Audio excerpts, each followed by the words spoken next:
Reserve bank of India यानी RBI ने Britain से अपना 100 टन करीब 1 लाख किलो सोना वापस मांग लिया है। ये 1991 की शुरुआत के बाद पहली बार है जब इतना अधिक सोना भारत के भंडार में वापस आया है। लेटेस्ट डेटा के अनुसार मार्च 2024 के अंत तक आरबीआई के पास कुल 822.1 टन सोना था, जिसमें से 413.8 टन विदेशों में जमा था।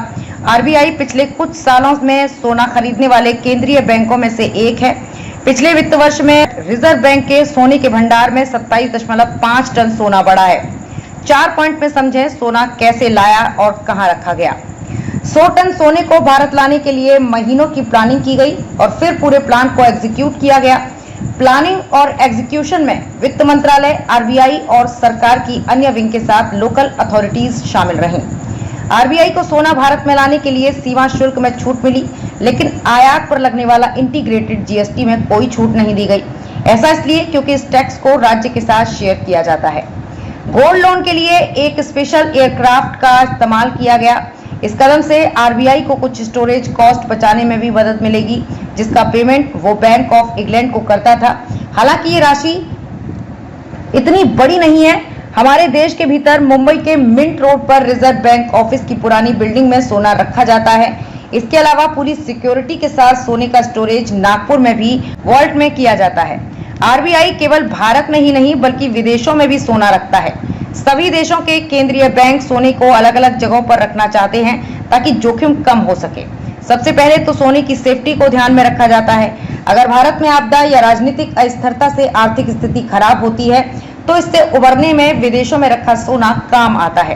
प्राकृतिक आपदाओं से भी सोने के भंडार को नुकसान पहुंच सकता है। अलग अलग जगह सोना रखने से ये जोखिम कम होता है।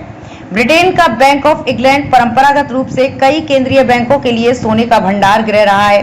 भारत की आजादी से पहले से ही कुछ मात्रा में सोना लंदन में जमा है, क्योंकि आजादी से पहले ब्रिटेन बैंक ऑफ इंग्लैंड में भारत का सोना रखता था। इसलिए आजादी के बाद भी भारत ने कुछ सोना लंदन में ही रखा हुआ है।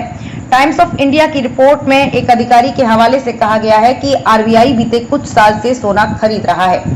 सोना खरीदने के साथ आरबीआई समय समय पर यह रिव्यू करता है कि उसका स्टोरेज कहां कितना होना चाहिए। क्योंकि विदेशों में स्टॉक बढ़ रहा था, इसलिए कुछ सोना भारत लाने का फैसला लिया गया। ये हमारी इकोनॉमी की ताकत और कॉन्फिडेंस को भी दिखाता है। यदि किसी देश की करेंसी अंतर्राष्ट्रीय स्तर पर कमजोर होती है तो सोने का भंडार उस देश की क्रय शक्ति और उसकी आर्थिक स्थिरता को ही बनाए रखने में मदद करता है। 1991 में जब भारत की इकोनॉमी डूब रही थी और उसके पास सामान इंपोर्ट करने के लिए डॉलर नहीं थे, तो उसने सोने को गिरवी रख के पैसे जुटाए थे और इस फाइनेंशियल क्राइसिस से बाहर आया था। बहुत अधिक भंडार होने का मतलब है कि देश की अर्थव्यवस्था मजबूत है। ये भी पता चलता है कि वो देश अपने धन का अच्छी तरह से प्रबंधन करता है। ऐसे में अन्य देश और ग्लोबल फाइनेंशियल इंस्टीट्यूशंस उस देश पर ज्यादा भरोसा करते हैं। गोल्ड रिजर्व किसी भी देश की करेंसी वैल्यू का सपोर्ट करने के लिए एक सॉलिड एसेट प्रदान करता है।